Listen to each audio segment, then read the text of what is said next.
Assalamualaikum warahmatullahi wabarakatuh. Ini dia, saya sudah berjumpa bersama sahabat saya, Sugeng Seluler. Ucapkan salam kepada pemirsa. Mas Sugeng gimana? Assalamualaikum warahmatullahi wabarakatuh. Jadi pada video kali ini saya akan ngobrol-ngobrol bersama Mas Sugeng, bagaimana perkembangan channel YouTube-nya.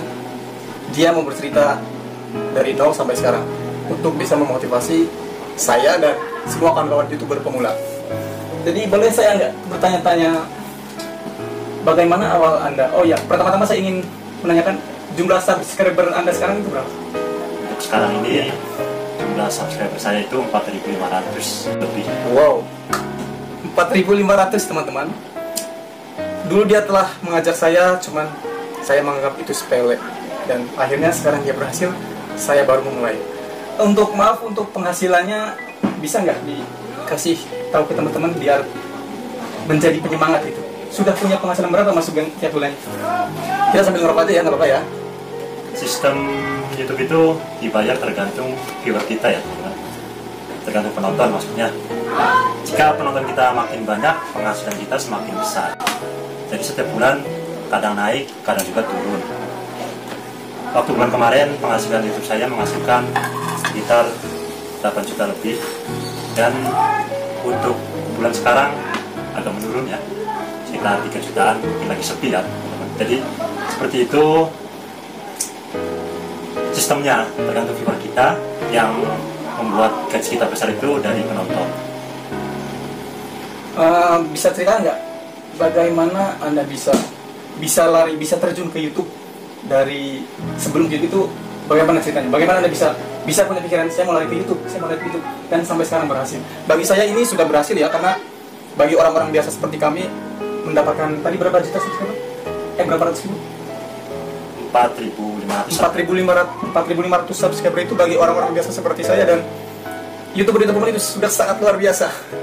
Sangat luar biasa. Jadi bagaimana?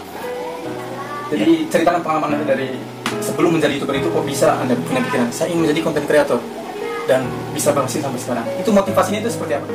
Biar teman-teman juga pada tahu, dan untuk pribadi saya juga biar lebih bersemangat lagi untuk membuat konten. Awalnya saya itu cuma iseng ya. Cuma iseng upload ke YouTube. Dan waktu pertama kali juga saya belum mengerti bagaimana cara pembayarannya dan dari mana dapat penghasilannya gitu ya. Setelah saya pelajari, saya masuk ke grup-grup di Facebook. Di situ banyak teman-teman YouTuber senior. Saya belajar dari mereka bagaimana caranya, bagaimana supaya penonton kita banyak. Dan teman-teman saya memberi saran seperti yang terpenting kita harus rajin rutin upload saja setiap hari ataupun seminggu sekali, gak apa-apa. Nah setelah itu saya berpikir memfokuskan untuk seminggu sekali saya upload video, dan tidak disangka-sangka ya alhamdulillah ada salah satu video yang meledak. Disitulah saya timbul semangat saya untuk menjadi seorang konten kreator YouTube. Dan akhirnya untuk persyaratan YouTube kan biasanya syaratnya 1.000 subscriber, 4.000 jam tayang selama 12 bulan terakhir. Jika kita belum mencapai target 1.000 subscriber dan 4.000 jam tayang, itu otomatis nanti video yang sudah melewati 1 tahun itu akan dipotong jam tayangnya. Kalau untuk subscribernya tidak ya, masih tetap dihitung berlanjut. Untuk jam tayang bisa menurun, tapi untuk yang video melewati 12 bulan terakhir. Tapi alhamdulillah saya bisa lolos monetisasi itu sekitar 5 bulan ya, 5 bulan. Itu saya fokuskan rutin upload video ke YouTube, dan alhamdulillah saat ini saya sudah berhasil mendapatkan gaji dari YouTube. Ngomong-ngomong, untuk gaji pertama waktu Anda lulus monetisasi dari YouTube itu kira-kira berapa sih? Barangkali yang nonton pengen tahu juga, untuk pemula itu gaji pertama itu berapa sih? Kecil atau langsung besar gitu? Untuk gaji pertama saya, waktu pertama kali saya lulus monetisasi dari YouTube, itu sekitar 1.300.000-an. 1.300.000 teman-teman. Bagi yang nggak punya aktivitas kayaknya udah lumayan banget 1.300.000 tinggal bikin video. Saya mau memberi motivasi buat teman-teman barangkali ingin menjadi YouTuber. Sebenarnya semua orang bisa ya jadi seperti saya ini. Yang terpenting adalah pertama niat ingin menjadi seorang konten kreator. Yang kedua, kita harus berani menampilkan wajah kita di hadapan layar ya teman-teman. Ya barangkali teman-teman ingin mencoba, saya kasih saran saja sih, konten apapun diperbolehkan oleh pihak YouTube, yang terpenting tidak melanggar itu. Yang tidak melanggar cipta ya. Jadi, apalagi tadi report video orang. Reupload ya. Ya itu mengenai reupload, termasuk saya pribadi memang tertarik untuk reupload. Untuk tanggapan Mas Sugeng yang sudah lulus, kira-kira bagaimana? Bagaimana tanggapan Mas Sugeng tentang video reupload yang kayak kita lihat di YouTube itu? Pasti kan banyak banget tuh. Jadi menurut Mas Sugeng gimana? Apakah itu sah-sah aja Pak? Tidak disarankan atau bagaimana? Memang sebenarnya ada ya konten kreator yang upload seperti itu, ada juga yang lulus monetisasi. Ya tapi menurut saya sih konten kreator yang seperti itu, yang maaf ya buat teman-teman yang repot video orang, Gak apa-apa. sebenarnya ya gimana ya, tidak mempunyai inspirasi sendiri lah. Menurut saya pribadi, menurut saya sih mending kita membuat sebuah video pribadi kita rekam sendiri. Ya seperti kita lagi jalan-jalan ataupun kita lagi makan, itu lebih bagus daripada kita repot video orang. Yang kasian ya, yang punya videonya itu kasian, mereka membuat video capek-capek gitu ya, kita ambil, kita cuma edit sedikit-sedikit, kita upload, otomatis kan judul kita pasti akan sama ya, karena videonya kita pasti sama sih, beda sedikit aja. Ya itu menurut saya sih kurang efektif aja sih, Kurang original ya. Berarti mendingan kita berkarya untuk video kita sendiri, dan untuk kedepannya juga kan lebih bagus lagi ya. Sambil ngopi masukan nggak apa-apa, sambil ngobrol gitu sama teman-teman semua. Dan untuk masalah kesabaran, termasuk saya pribadi ya, untuk saat ini subscriber saya mungkin masih sangat jauh, apalagi jam tayang. Mas Sugeng gimana misalkan memberi motivasi kepada teman-teman semua, kepada saya, jika misalkan posisi subscriber saya masih sedikit, jam tayang saya masih jauh, itu yang dianjurkan itu apa kalau dari Mas Sugeng sendiri? saran saya ya. Ya, saran Mas Sugeng maksudnya. Buat saya juga termasuk. Yang pertama yaitu isi video kita. Kita harus membuat konten yang menarik supaya penonton kita betah untuk menonton ya teman-teman.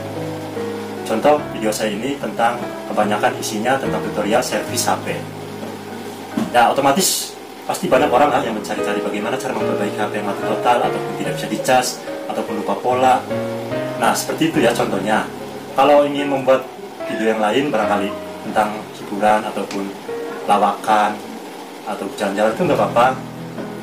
Yang terpenting satu, kualitas video kita harus jernih. Yang kedua, isi video kita harus menarik ya. Dan yang ketiga itu judul kita jangan terlalu terbelit-belit atau gimana. Paling tidak kita membuat kata kunci yang gampang dicari sama orang. Dan yang selanjutnya kita harus membuat tag juga, supaya tag-tag itu jika orang mencari judul video kita, otomatis video kita akan muncul di bagian bawahnya ataupun di atasnya ya. Untuk masalah subscriber sebenarnya tergantung penontonnya. Kalau mereka suka sama video kita, pasti mereka akan subscribe. Tapi jika tidak ya mungkin mereka cuma nonton sebentar, ya baikkan. Ya menurut saya sih sarannya kita harus membuat video yang kira-kiranya orang suka untuk menonton, gitu aja. Nah untuk bagi teman-teman yang pernah melihat di marketplace mungkin pernah melihat jual subscriber jam tayang ya, saya mau nanya ke pribadi secara Mas Sugeng dan buat teman-teman semua. Mas Sugeng, apa nih, pernah nggak beli subscriber sama jam tayang itu di marketplace? Dan kira-kira bagaimana tanggapannya Mas Sugeng mengenai masalah jual subscriber tersebut? Untuk saya sendiri sih sebenarnya subscriber saya itu murni ya. Memang pernah awal saya pernah bekerja sama dengan teman-teman tukeran gitu ya, sub biasa bahasa kerennya. Masuk grup maksudnya ya, teman masuk grup. Jadi tukeran subscriber sama teman-teman. Ya subscribe saya subscribe dia. Tapi kelama-kelamaan saya juga jenuh juga sih, sampai membuang waktu. Apalagi kerjaan saya banyak gitu ya. Ya saya pikir untuk memfokuskan saja ke konten saya sih. Jadi beberapa bulan kemudian saya tidak melanjutkan untuk support sama teman-teman saya keluar ya. Saya melanjutkan fokus ke konten saya. Dan alhamdulillah saya fokuskan subscriber saya sekarang makin berkembang, makin bertambah. Untuk masalah beli di marketplace itu, yang masalah kita beli subscriber ataupun jam tayang, sebenarnya tidak ada masalah sih ya buat teman-teman bagi yang punya uang gitu kan.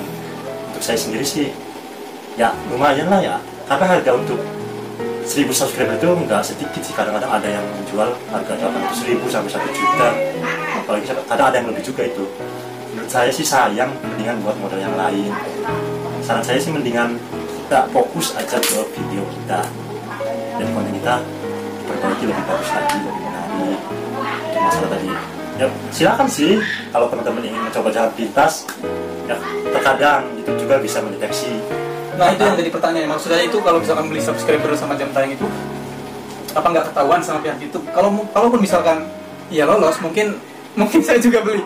Yang saya takutkan itu sudah kita beli mahal-mahal, kemudian tidak diterima di monetisasi tersebut. Nah, seperti itu maksud saya. Sebenarnya sih bisa diterima ya. Ada juga teman saya yang lolos. Oh berarti sah-sah aja ya teman-teman kalau misalkan ada yang mencoba.